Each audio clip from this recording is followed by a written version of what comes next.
로마서 8장 24절부터 25절입니다. 로마서 8장 24절에서 25절. 우리 다 같이 합독하시겠습니다. 시작. 이는 우리가 소망에 의하여 구원을 받았음이나 보이는 소망은 소망이 아니니라. 사람이 보는 것을 왜 바라리요? 그러나 만일 우리가 보지 것을 바란다면 인내로 기다릴지니라. 아멘.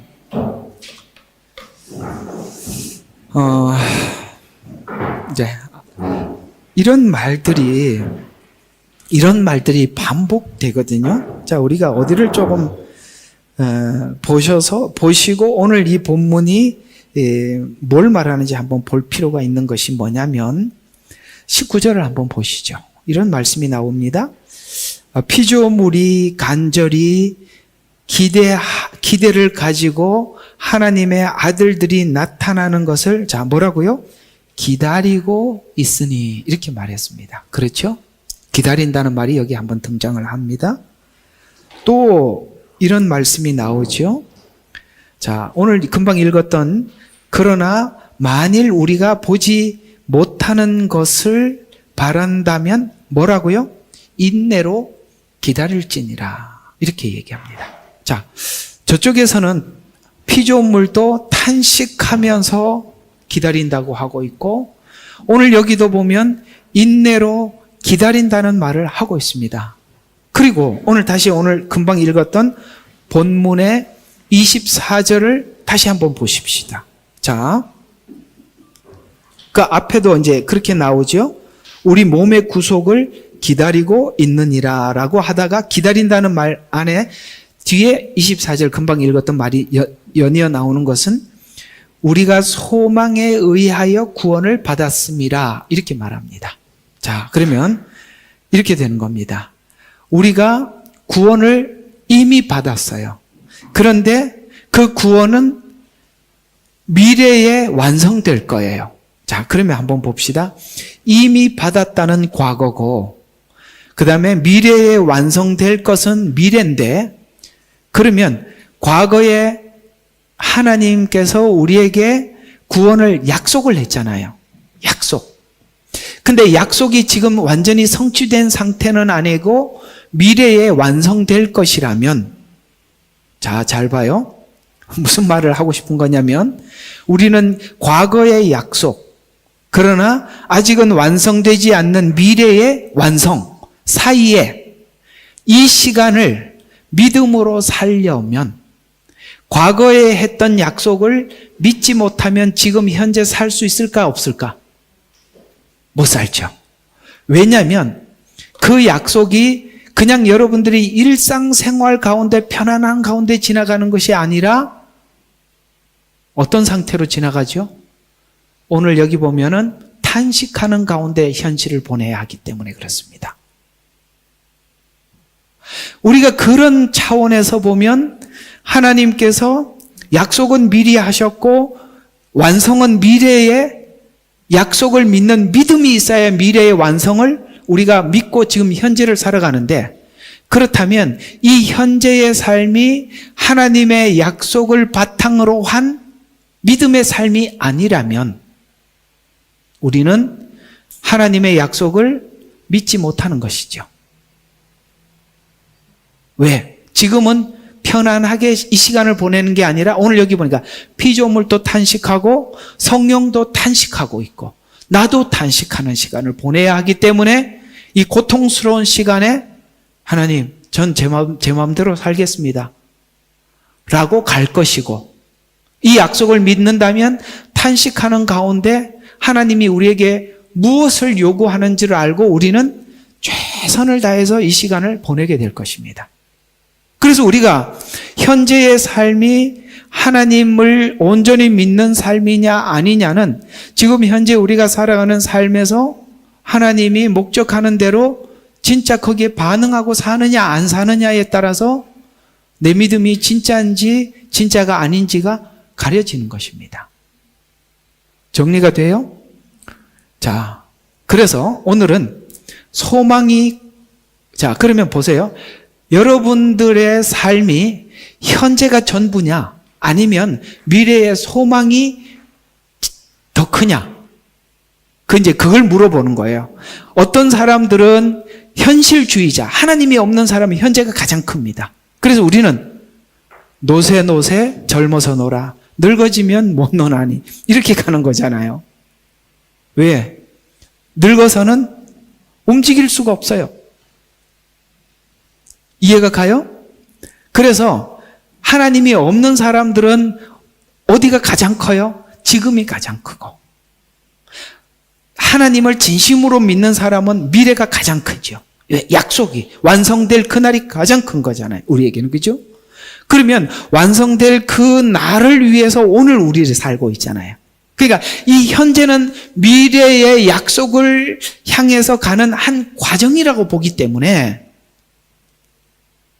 이 현재 하나님께서 그 완성될 영광의 그날을 위해서 나에게 주시는 모든 것들은 그 완성을 위해서 하나님이 주시는 것이니까 우리가 그걸 받아들여서 마치 하나님께서 고통을 통해서 우리를 만들어 간다는 사실을 알기 때문에 그 고통을 감수하면서 내가 하나님이 원하는 사람으로 빚어지기 위해서 몸부림치는 현재를 살아가게 되겠죠.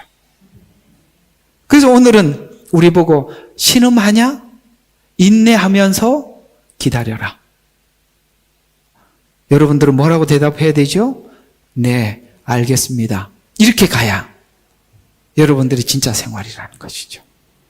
그래서 우리는 이렇게 생각해 볼 수 있어요. 여러분에게 나에게 소망이 얼마나 크냐라고 물어봐야 돼요. 하나님이 약속하신 미래의 소망이 얼마나 크냐? 그러면 하나님 지금 현재는 신음이지만, 그리고 그 신음은 클 수밖에 없어요. 왜? 힘들죠. 그러나 소망이 큰 만큼 신음은 작아지는 것이죠. 누가 봐도 고통스러운 시간을 보내겠지만, 그러나 그 신음은 사실은 미래의 큰 영광을 생각해 보면 작을 수밖에 없지 않냐라는 게 오늘 성경 이야기라는 것입니다. 자, 그림이 그려지셨어요? 무슨 이야기를 하려고 그러는지 아시겠죠? 자, 이 방향에서 오늘 이 말씀을 여러분과 함께 나눠보도록 하겠습니다.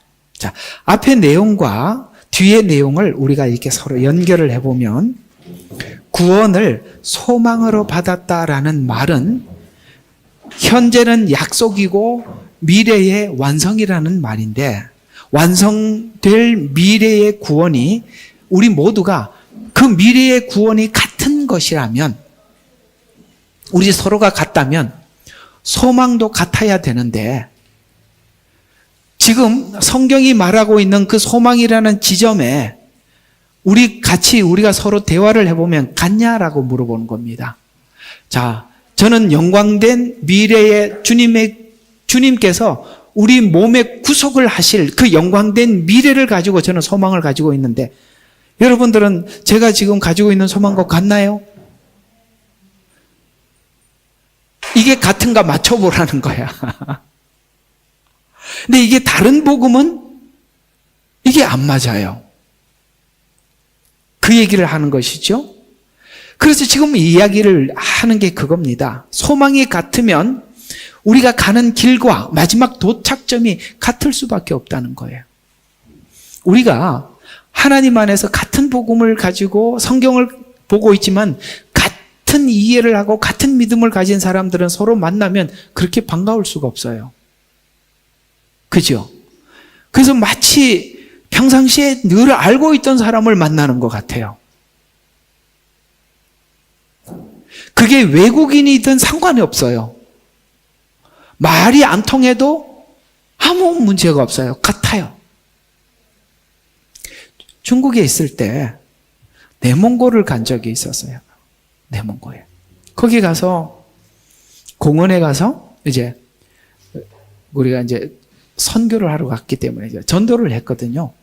전도를 하는 중에 어떤 할머니가 한 분 계셔서, 그때 중국어도 거의 못할 때니까 할 수 없이 책자를 가지고 이렇게 읽어보라고 주면 읽으시면서, 1장 이해했냐? 그러면서 이해가면 2장 넘기고, 그 몇 가지 말 못해, 밍말로? 뭐 이런 정도밖에 못하니까, 이제 이 할머니가 쭉 제가 전도를 하는데 예수님을 영접하는 게 아니라 이 책자를 보시면서 막 우시더라고요. 그래서 왜 우냐라고 물어봤더니 이분이 문화대혁명 이전에 예수님을 믿었던 분이셨어요. 그리고 여러분 아시다시피 문화대혁명 때 모든 중국의 복음의 문이 닫혀버렸었어요. 복음의 문이 닫히고 난 이후에 이 복음을 남들에게 전할 수가 없었어요. 그런데 이 할머니가 제가 이렇게 복음을 전했을 때 느꼈던 감정이 그렇다 그러더라고요. 우리나라가 복음이 닫힌 나라인데 외국인들이 우리 중국에 와서 이 복음을 전하는 이 내용을 듣고 너무 감동을 받아서 하나님, 우리 중국에 이런 날이 있다니요. 그래서 이렇게 우셨던 거예요.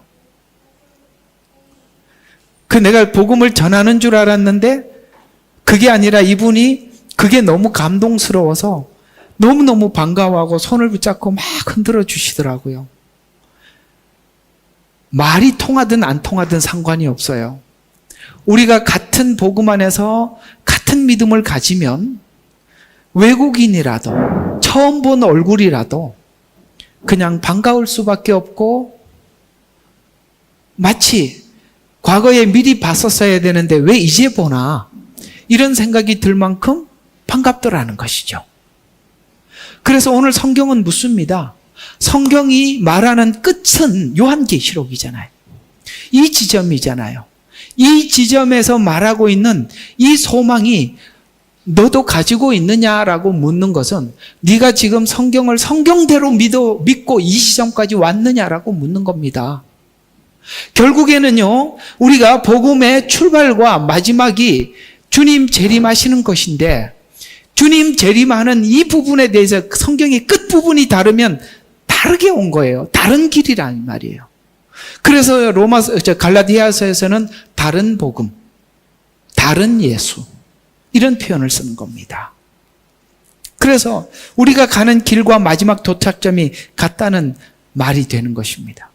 그래서 성도는 지금 그 영광의 미래를 생각하면서 현재는 고난이고 피조물도 탄식하고 우리도 뭡니까? 몸의 구속이라는 말은 부활을 의미하는데 이 방정식이 같냐라는 질문으로 말씀을 시작해 보면 오늘 18절에 신자는 현재가 고난이다. 그러나 이 고난을 우리가 극복하고 감수하는 이유는 미래에 나타날 장차 영광과 비교할 수 없어서 고난을 감사하고 있다는 것이죠. 너무 감사하죠. 하나님께서 우리에게 깊고 깊은 고난으로 간섭하는 것은 그만큼 하나님께서 우리가 더 온전한 모습으로 하나님을 만나게 하려고 하나님께서 우리를 그렇게 준비시켜 주시니 우리 입장에서야 하나님 앞에 얼마나 감사한 일입니까? 또 19절과 22절도 피조물은 인간에 의해서 파괴되었고 인간이 회복될 때 그와 함께 영광을 고대하고 해산하는 그 탄식을 하듯이 23절에 성도도 성령을 받고 몸의 구속의 날을 기다리며 탄식하고 24절과 25절에 그러므로 구원받은 성도들의 현재의 삶의 방식이 우리는 어디가 가장 무게가 있냐면 소망의 무게가 있고 그걸 기다리고 지금은 기다리는 것이 그냥 아무 일 없이 기다리는 게 아니라 인내하며 기다려야 할 만큼 하나님은 우리에게 어떤 깊고 깊은 작업을 하고 있더라는 것이죠. 이것이 바로 신자들이 걸어갈 수밖에 없는 길이에요. 그리고 24절과 25절의 위치는 18절과 23절은 구원받은 자들의 관점에서 본 현재의 삶의 원리가 어떠냐의 결론에서 내린 구절로 24절과 25절은 피조물의 탄식, 성도들의 탄식으로 끝내는 구절이 아니라 신자가 소망을 바라보며 탄식의 시간이 왜 필요한지 설명하기 위함인데요.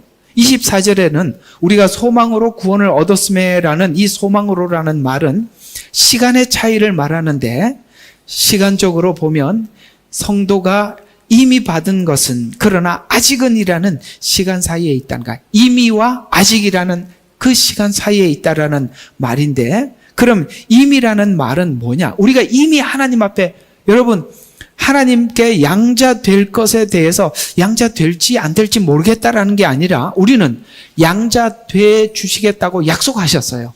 근데 그걸 우리는 이미 뭡니까? 이미 양자, 하나님께서는 이런 게 있어요. 이런 말은 없는데 우리 인간에게는 없어요.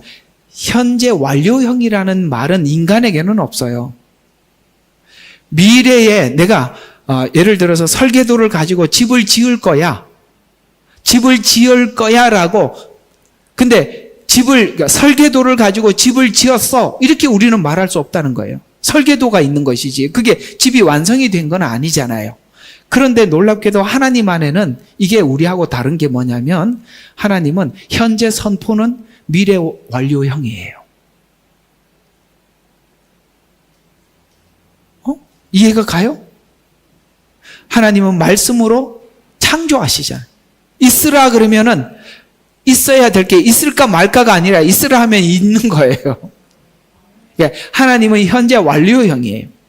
우리가 하나님께서 예수를 믿으면 하나님의 양자 된다고 했단 말이에요. 하나님의 아들 삼아 주신단 말이에요. 그럼 우리가 아들이 될까 안 될까가 아니라 이미 됐다라는 거예요. 미래 완료형이에요. 완성. 그러니까 지금 앞에 있는 이야기가 우리가 이미 된 게 뭐냐? 하나님의 자녀됨. 그 다음에 성령의 처음 익은 열매가 되었다라고, 이거는 이미 된 거예요. 그러나 눈으로 봤을 때는 지금은 아직 이 선포가 미래에 완성될 거니까 아직으로 가 있는 겁니다. 그러면 이 아직은 뭡니까? 몸의 구속까지 기다린다는 말은, 몸의 구속이라는 말이 뭐냐면 우리가 영혼만 구원을 받는 게 아니라 몸, 정확하게 육체라는 표현을 하고 있는, 이게 이제 고린도전서 15장의 부활장에 가게 되면 예수님 재림과 함께 땅에 있는 성도들이 많이 일어난다고 합니다. 그게 육체가 부활한다는 이야기예요. 그래서 몸의 구속을 기다린다라고 말씀하셔서 우리가 가지고 있는 미래의 소망은 뭐냐? 바로 이 지점을 이야기하는 것입니다. 참 성경은 그렇게 이야기하잖아요. 우리 천국이라는 것이 어떤 곳입니까? 죽음도 없고 질병도 없고 영원히 주님과 함께 몸을 가지고 영원히 살아요. 왜 몸이 필요하냐?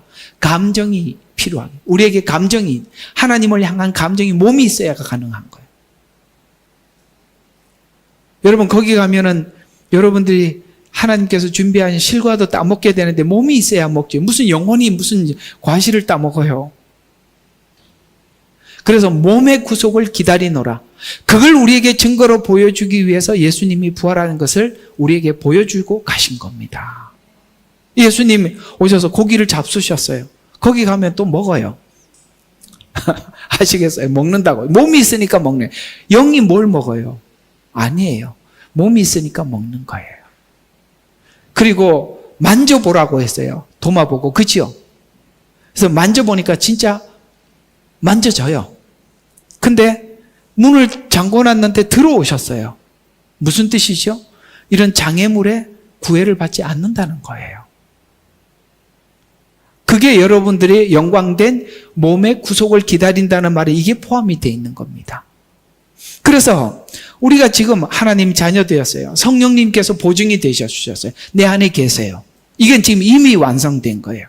그러나 미래에 완성될 것은 뭐죠? 몸의 구속이 완성된다는 것을 우리는 그날을 기다린다라는 것이 우리가 가지고 있는 소망이라는 거예요. 이렇게 일치되어야 되는 거예요. 그래서 여러분들의 이미와 미래에 대한 것이 우리 모두가 같아야 성경이 말하는 그대로 구원이라는 말을 오늘 말씀하고 있는 것입니다. 구원은 시작되었으나 아직은 완성되지 않았고, 그 완성은 지금은 눈에 보이지 않으며, 그 완성은 약속을 믿는 믿음 안에서만이 소망을 붙들게 되는데 보이지 않는다는 말을 잘 기억하십시오. 그래서 만일 이런 이해가 없으면 현재 하나님께서 그 영광된 변화, 새로움을 위해서 우리 자신이 바뀌어야 될 수많은 일들에 대한 탄식과 실패가 탄식은 이상하게도 이 탄식이 실패한 자의 탄식으로 본단 말이에요. 아니요. 우리는 실패해서 탄식하는 게 아니라 실패하더라도 우리의 변화를 위해서 탄식하는 거예요. 아멘이십니까? 우리가 복음에 대한 이해가 짧으면, 잘못되어 있으면 네가 지금 탄식할 수, 예수 믿으면 기쁘고 즐거워야 되는데 왜 이렇게 고통스러우냐? 그건 네가 잘못했기 때문에 하나님 앞에 혼나서 탄식하는 거다. 아니에요. 우리는 그렇게 하더라도 우리는 우리의 새로움을 위해서 하나님께서 주시는 거예요. 아시겠어요? 하나님께서 야곱의 생애를 보면 그의 모든 실패 속에서 하나님이 완성을 해 가시는 겁니다. 여기서도 조용하고 저기서도 조용하네. 내가 그러잖아요. 넘어져 봐야 광야라고. 일어서서 가면 돼.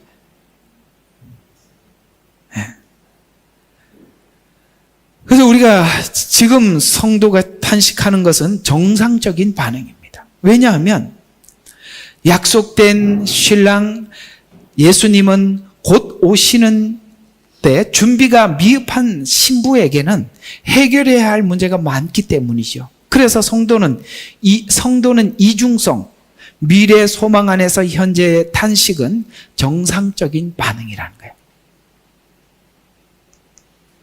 그러나 미래 약속으로 남아있는 소망은 지금 보이는 것으로 확인할 길은 없어요. 소망이라는 말이 갖는 특징이 그렇듯이 지금 무언가가 보인다면, 아시겠어요? 지금 뭔가가 보인다면 그 소망은 아니죠. 소망은 미래지 지금 보이는 건 아니에요.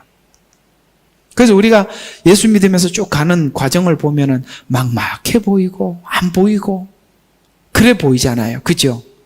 여러분 성경을 보면 하나님께서 우리를 부르시는데 참 재미있어요. 길 없는 길로 오래. 참 신기하죠? 길 없는 길. 우리는 뭐만 아냐면 방향만 알아요.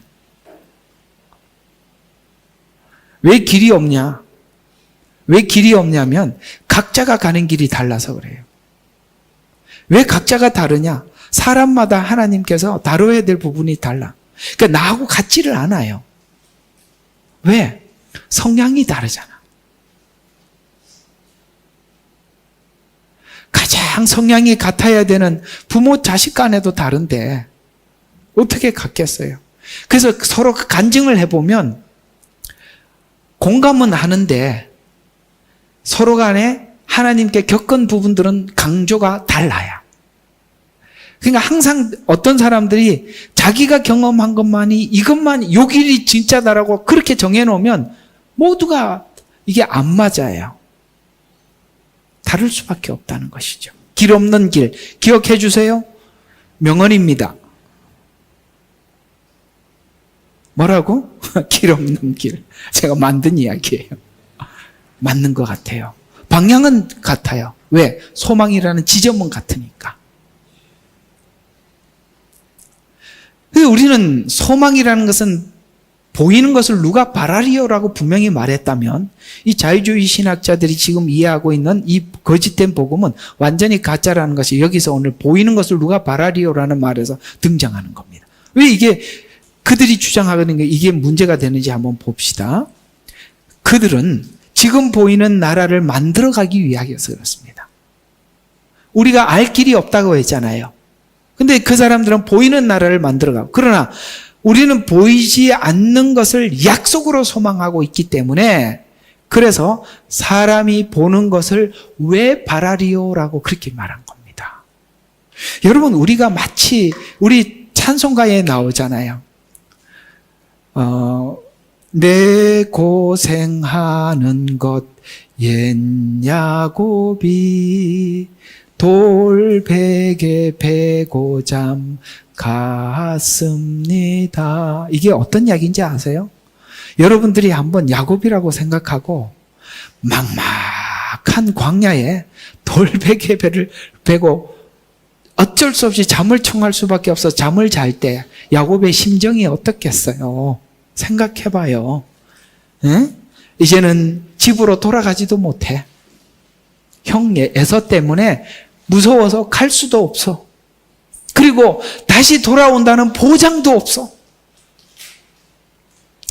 무사히 삼촌 집에까지 간다는 보장도 없어. 우리의 신앙의 길이라는 것이 이상하게 우리 가족 중에 여러분들이 네가 예수 잘 믿어서 고맙다고 하는 사람은 없어. 요즘은 기독교 신용률이 75%가 추락해서 4명 중에 3명이 부정한대. 기독교인들을 믿지 못한대. 근데 제가 볼 때는 여러분들이 신앙이 좋은 사람, 여러분만큼 믿을 만한 사람이 없거든요. 근데 세상 사람들은 가장 불신하는 조직이 교회라는 거야. 참 이런 아이러니함이 어디 있겠어요. 그죠? 맞아요, 안 맞아요? 우리는 정말 하나님 앞에 양심이 있는 사람들이에요. 그래서 우리가 하나님 앞에 양심이 있어서 함부로 살 수 없는 사람들이에요. 누구보다 그래도 믿을 만한 사람들이 크리스찬들인데 세상 사람들은 그래도 가장 안에 들어보면 그런 사람들이 아닌데도 저들은 4명 중에 3명이 믿지 못한다는 거예요. 우리가 입장을 바꿔놓고 야곱처럼 아무도 알아주지 않는 이 믿음의 길을 정말 얼마나 불편하겠어요. 돌베개를 펴고 하나님이 그 꿈속에 나타나시잖아요. 사닥다리가 하늘까지 닿아서 그때서야 뭔가를 딱 느끼는 거예요. 아, 이 여정에 하나님이 있구나. 사닥다리가 하늘까지 닿아서 오르락 내리락 하는 거예요. 그러니 무슨 생각이 번쩍 되면 올라가는구나. 오르락 내리락이니까 내 기도를 하나님 앞에 할 수 있겠구나. 그때서야 번뜩 야곱이 그렇게 기도하는 거예요. 하나님, 제 소원이 있어요. 저 불안하거든요. 제가 다시 돌아올지 안 돌아올지 알 길이 없습니다. 그러니 하나님, 내가 지금 조금 전에 받았던 축복이 진짜라면 그게 뭐냐면 아까 말한 양자된 것. 이제 이해가 가요? 양자된 것. 하나님의 그 약속이 사실이라면 이게 들어가 있는 거예요. 나로 하여금 다시 돌아와서 이 베들로 돌아오게 하신다면 내가 하나님이 내 인생 속에 함께했다는 것을 믿는 신앙 고백으로 11조를 드리겠나이다. 그 얘기예요. 11조를 드린다는 것은 하나님이 내 인생의 주권자라는 걸 내가 믿겠습니다. 라고 고백하겠습니다. 라고 하나님 앞에 기도한 것이 바로 그거예요. 우리가 마치 야곱과 같은 거예요. 하나님 받은 말씀, 약속이 하나님 사실 맞습니까? 나는 지금 현재 마치 광야에서 돌베개를 베고 자는 것 같은 지금 이 시간을 보내고 있고 내가 앞에 가서 삼촌이 그런 인간일 줄 누가 알았냐 이 말이에요. 별별 사람 다 만나는 거예요. 근데 결국 하나님께서 그 여러 과정을 통해서 야곱을 다듬고 만들어서 베델로 다시 돌아오게 하시잖아요. 그리고 마지막 승부수를 던집니다. 하나님과 여러분 이 씨름이라는 게 뭔지 아세요? 왜 그래 성경은 씨름이라고 표현했냐면은 씨름이란 두 사람이 막닥뜨려서 자기가 할 수 있는 힘을 최고로 써보는 거예요. 마지막 남은 힘을 한간 힘을 다 써보는 거예요. 야곱이 얼마나 용을 썼던지 천사가 이기지 못함을 보고 이렇게 말하는 거예요. 그게 뭐죠? 하나님, 내 인생의 절박함에 최고입니다. 나 이 시간 지나면 저는 정말 내 인생엔 전부 다 꽝입니다. 당신이 내게 축복하지 않으면 난 놓을 수 없습니다 하고 다리를 붙잡고 얼마나 늘어지는지. 하나님께서 여러분 한번 생각해 봐요. 야곱이 그럴 인간이라고 생각합니까? 아니에요. 얼마나 긴 시간 탄식하고 살아왔으면 마지막 승부를 여기서 보고 싶은 거예요. 왜? 더 이상 이렇게 살아서는 안 된다는 걸 너무 뼈저리게 느낀 거예요. 그래서 하나님, 제가 마지막으로 하나님께 도전합니다. 그리고 야곱을 하나님이 딱 한 가지 지적합니다. 뭐라고 묻죠? 네 이름이 뭐냐? 너의 삶의 중심이 뭐냐? 넌 뭘 믿고 살아왔냐? 저는 저를 위해서 살아왔어요.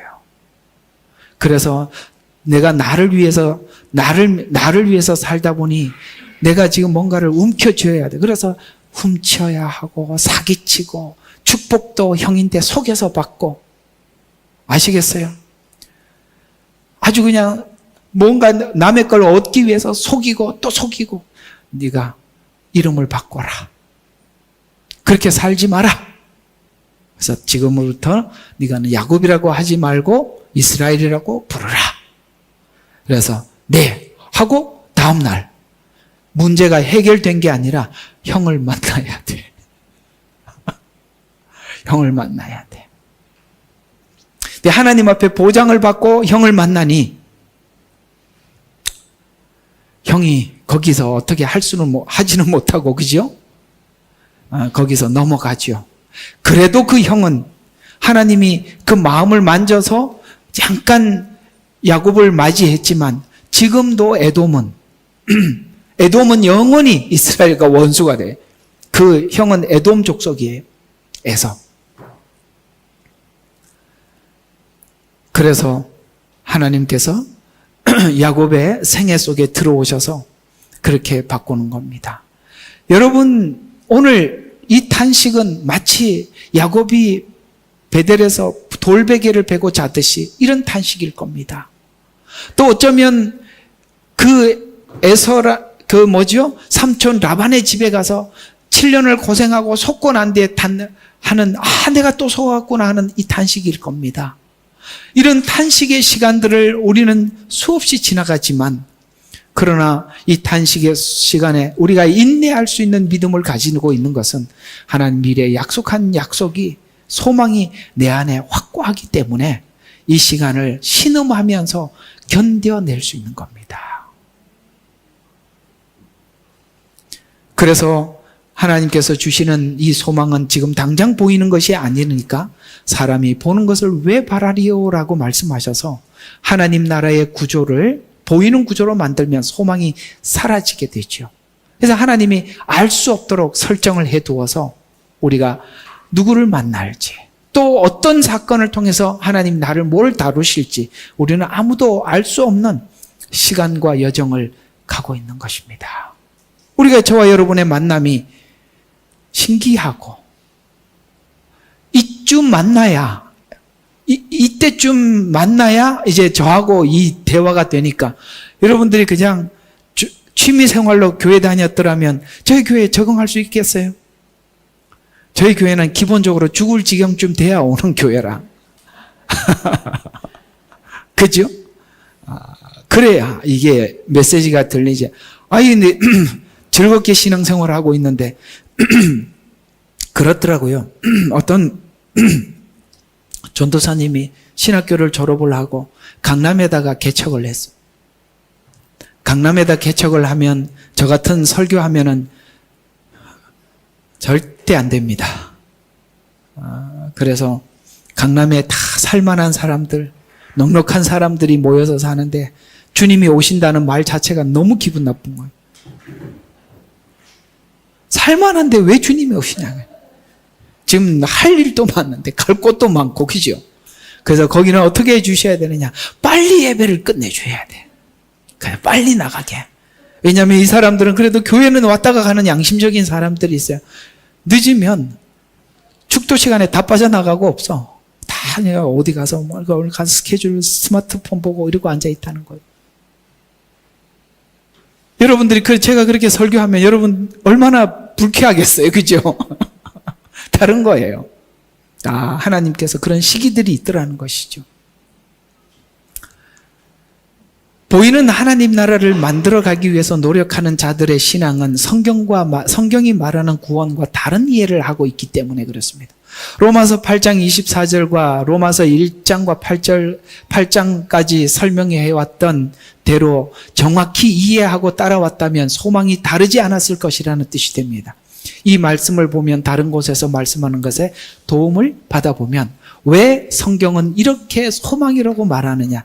누가복음 17장 20절과 21절 잘 봐요. 이렇게 말하고 있어요.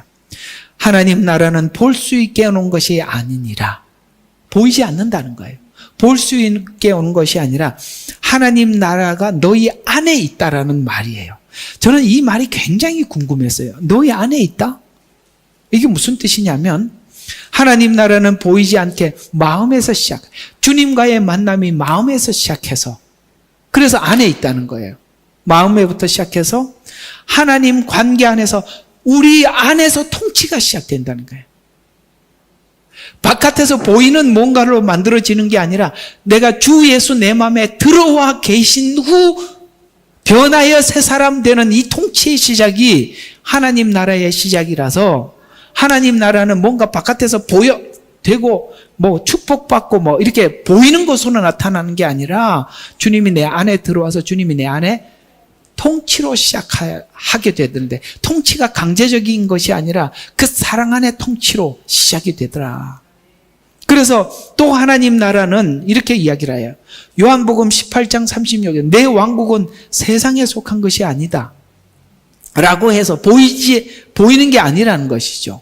그래서 세상 나라처럼 정치, 무력, 권력, 제도의 통치가 아닌 내 안에서 이루어진 사랑의 통치의 관계라고 말씀하시면서 누가복음, 요한복음 말씀처럼 은혜가 내 안에서 통치하는 보이지 않는 하나님 나라의 통치는 지금 하나님과의 관계의 깊이를 위해서 탄식해야 하지만 이 탄식은 영광된 그날을 준비하는 탄식이라고 말씀하고 있습니다.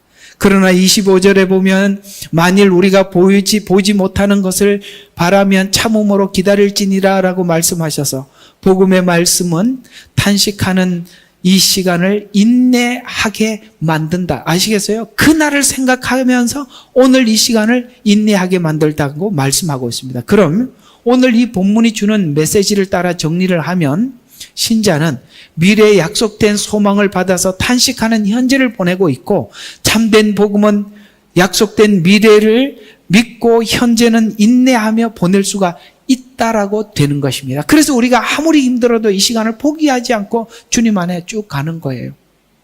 쭉 가는 거예요. 여러분 각자가 어려운 시간들을 보내고 있고 어려운 마음을 가지고 있는 거 알아요. 그러나 이 교회에 와서 여러분들 그걸 만약에 이게 여러분들 예수님을 안 믿었더라면 주일날 친구 만나서 술 한잔 하면서 속에 이야기를 해야 되는데 여기 와서 기쁜 마음으로 예배 드리고 충전하고 뭐 이 정도는 아무렇지도 않습니다. 뭐까짓 거 이 정도야 뭐 괜찮습니다 하고 웃으면서 사는 이유가 여러분들이 그 약속 때문에 소망이 있으니까 우리가 이제 흔히 말하는 그까짓 것쯤이 하고 지나가는 거예요. 그죠?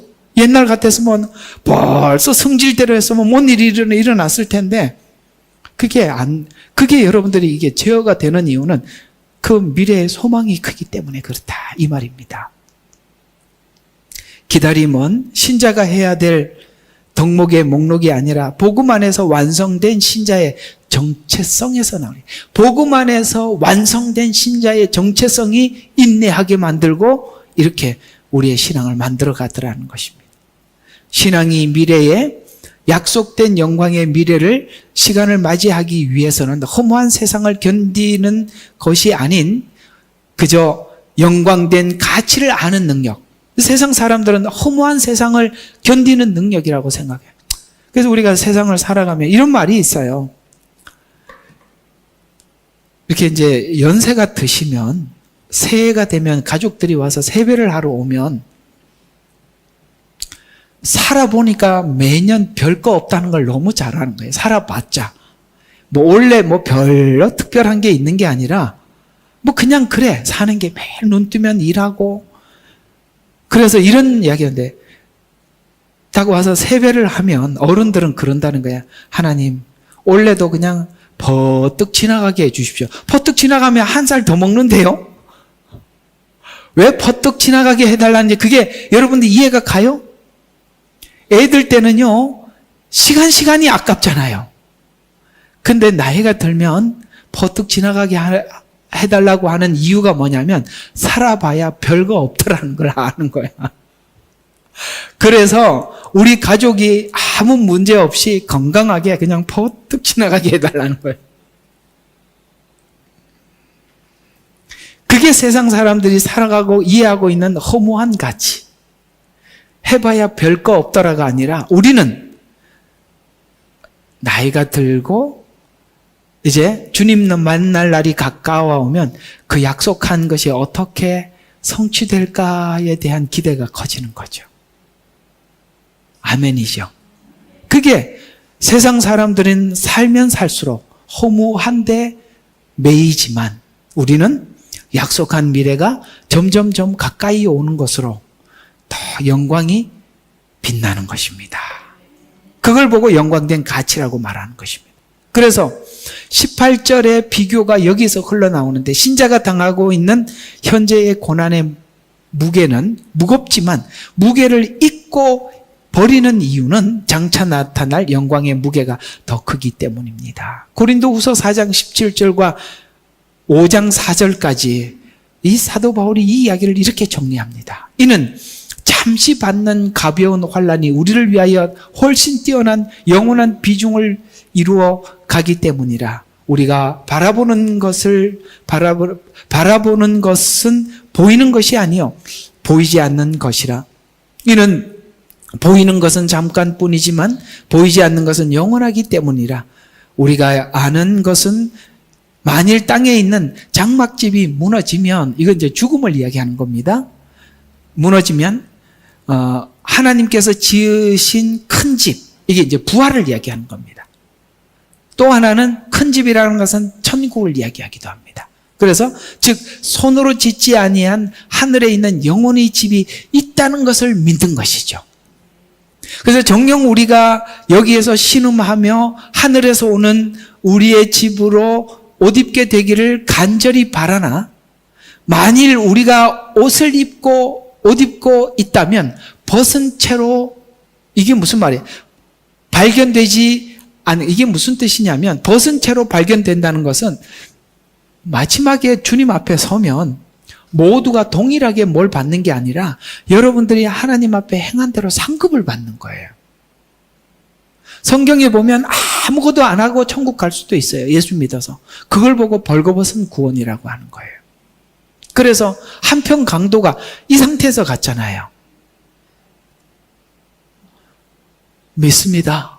오늘 나와 낙원에 있으리라. 이렇게 갔잖아. 이런 구원을 보고 벌거벗은 구원이라고 이야기합니다. 가서 상급이 아무것도 없어요. 그러나 주를 위해서 산 사람들은 하나님께서 상급을 준비해놓고 기다리는 거예요. 저와 여러분이 마음속에 그게 있는 거예요. 하나님, 주님 만나서 벌거벗고 아무것도 없이 가는 게 아니라 주님을 위해서 살았던 상급을 준비하고 가게 해주세요. 여러분, 왜 선교사들이 저기 현지에 가서 정말 여러분이 상상 초월하는 일들을 겪고 그러면서 거기서 견디고 살겠습니까? 그들의 상급은 말할 수 없는 겁니다. 비교할 수 없는 거예요. 바울이 받을 상급, 사도들이 받을 상급은 여러분 엄청난 겁니다.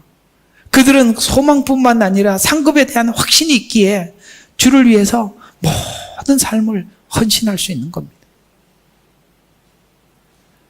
욕심나지 않으세요? 이 장막집에 있는 우리가 짐을 지고 신음하는 것은 벗으려는 것이 아니라 옷 입혀지고자 함이니 이는 죽을 것이 생명에 의해서 삼켜지는 것이라. 이건 무슨 말이에요? 죽음이 생명에 의해서 삼켜짐을 받았어요. 우리는 죽을 거예요. 그러나 생명이 죽음을 삼켜버릴 겁니다. 그럼 누가 이겼다는 얘기예요? 생명이 이겼다는 얘기잖아요. 성경은 이렇게 애매하게 기록을 해서 이걸 잘 보지 않으면 이게 무슨 뜻인지 잘 몰라요. 이게 무슨 말이냐면 현재 진행형으로 고난이 실제적이며 연속으로 일어나고 있으며 그것은 영혼에 비하면 가벼운 것이다.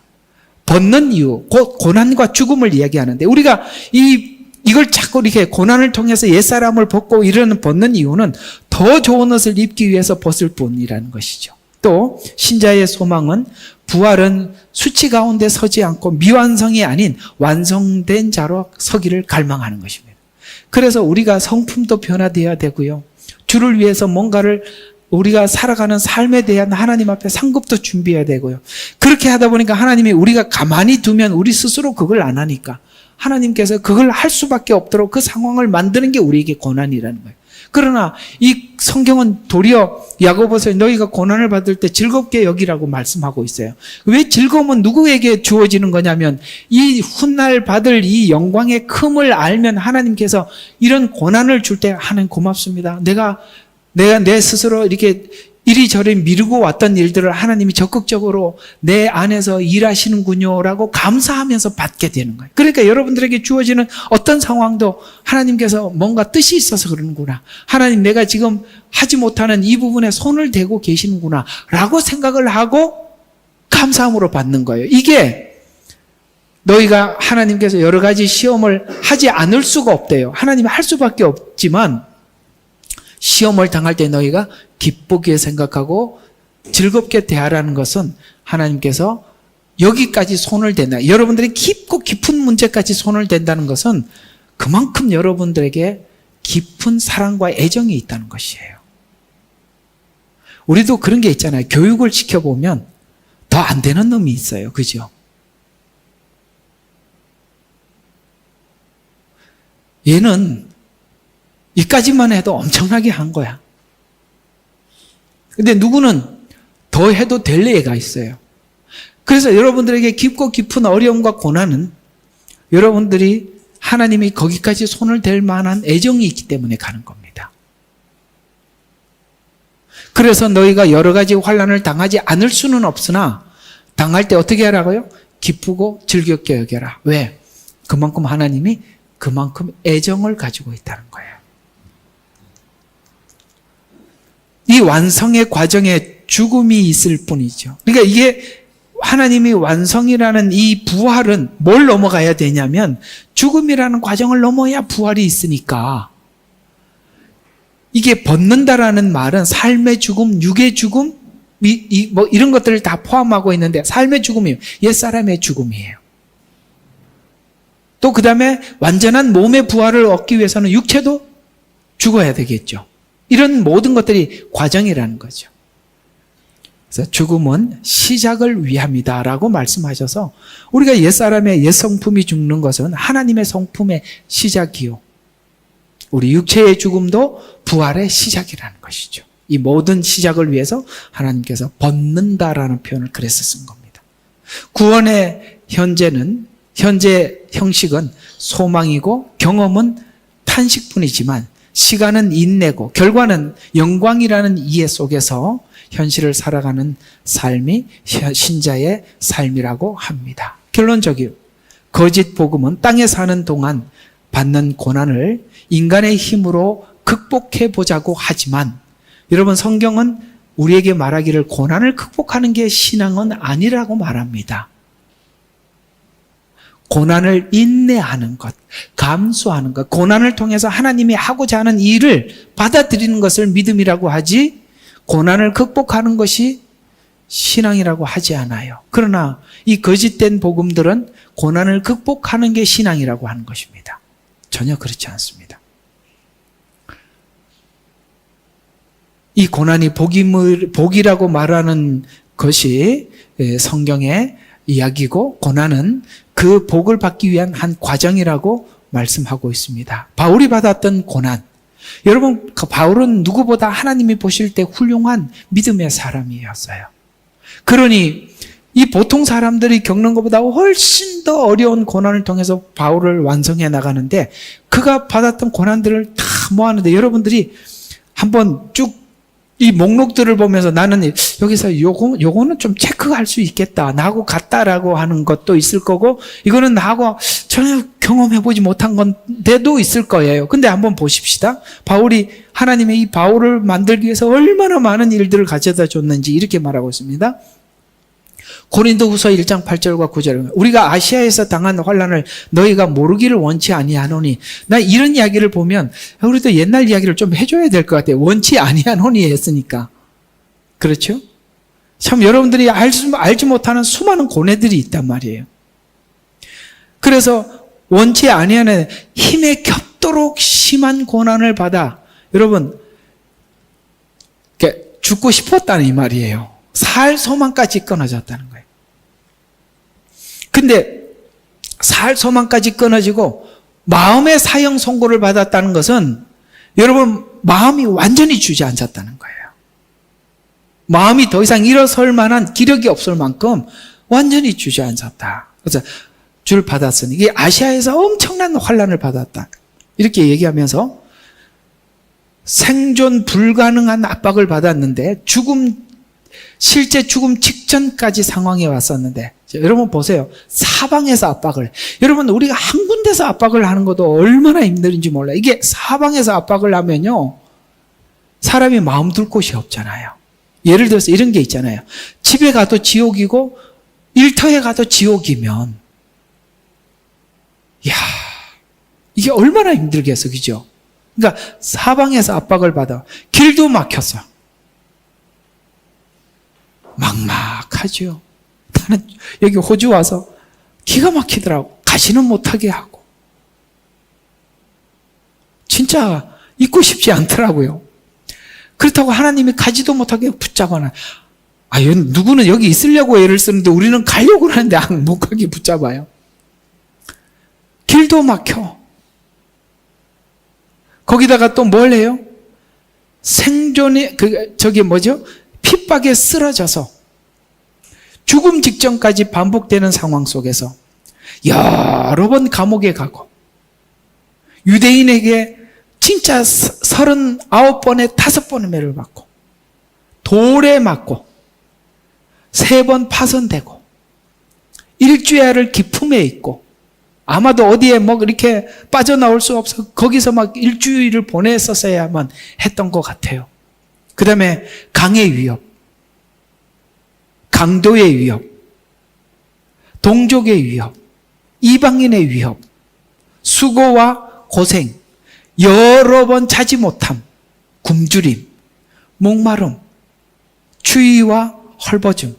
여기서 여러분들이 체크를 해보세요. 몇 개 있어요? 거의 없죠? 이거는 정말 하나님께서 말도 못하는 상상하지도 못하는 선교지에 보내서 짧게라도 경험해보지 못한 사람 아무도 모르는 거예요. 옛날 그때 사진을 우리가 그때 무슨 일이 있었고 다 지웠는데 제가 이번에 거기 가서 좀 받아온 게 있어요.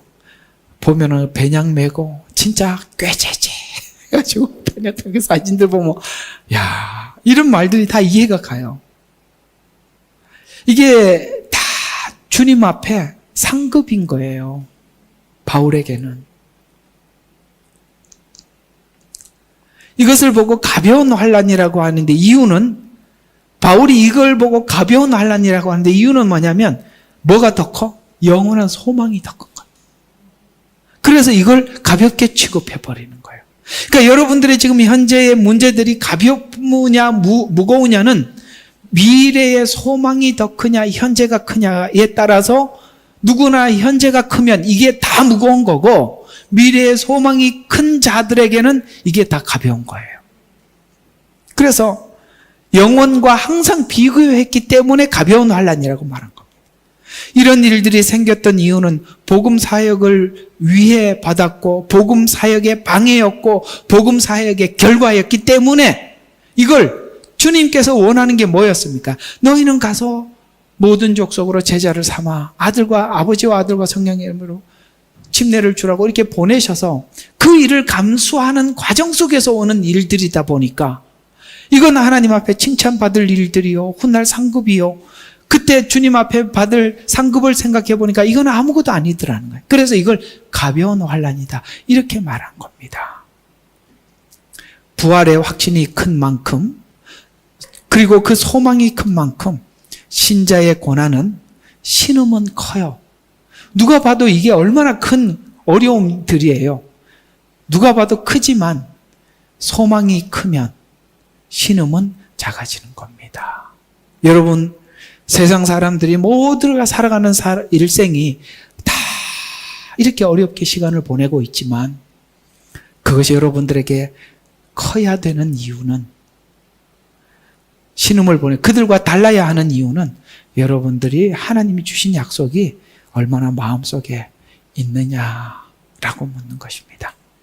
여러분들도 오늘 이 말씀을 좀 힘을 얻으셔서 정말 어려운 고난 가운데 있으시다면 이 말씀이 여러분들의 고난을 작게 만들고 소망 중 주님을 기다리는 은혜가 이 한 주간 있으시기를 주의 이름으로 축원합니다. 기도하겠습니다. 하나님 아버지, 은혜를 감사하고 또 감사합니다. 귀한 말씀으로 저희들에게 은혜를 주신 하나님, 우리가 소망 중 주님을 바라보고 그 소망의 큼으로 인해서 우리에게 다가오는 이 현실을 즐거움으로 기쁨으로 아버지 하나님 누리고 또 즐거워하며 맞이할 수 있도록 인도하여 주시옵소서. 예수님 이름으로 기도합니다. 아멘. 예레미야의 눈물은 시대에 맞는 말씀 선포와 변질되지 않은 순수 복음을 외치고 있습니다. 함께 연결되어 하나님께 예배드리며 이 마지막 때에 하나님께 쓰임받길 원하시는 분은 카카오 채널로 연락 주시면 연락드리도록 하겠습니다. 고정 댓글에 채널 경고와 삭제에 대비한 예비 채널과 제2채널 링크를 올렸습니다. 이 채널 또한 구독 부탁드리겠습니다. 감사합니다. 우리는 역사상 가장 중요한 시점을 지나고 있습니다. 하나님께서는 하나님의 일을 하시기 전에 사람을 준비시키셨음을 우리가 알고 있습니다. 하나님 말씀은 마지막 때에 대추수, 대부흥의 때가 있다고 분명히 예언하고 있습니다. 아멘. 하나님의 말씀이 그대로 성취될 것을 믿습니다. 예레미야 눈물은 잠자는 교회와 영혼을 깨우기 위해 노력하고 있습니다. 이 가슴 뛰는 일에 함께 하길 원하시는 분은 카카오 채널로 연락 주시기 바랍니다. 당신은 위대한 하나님의 사람입니다.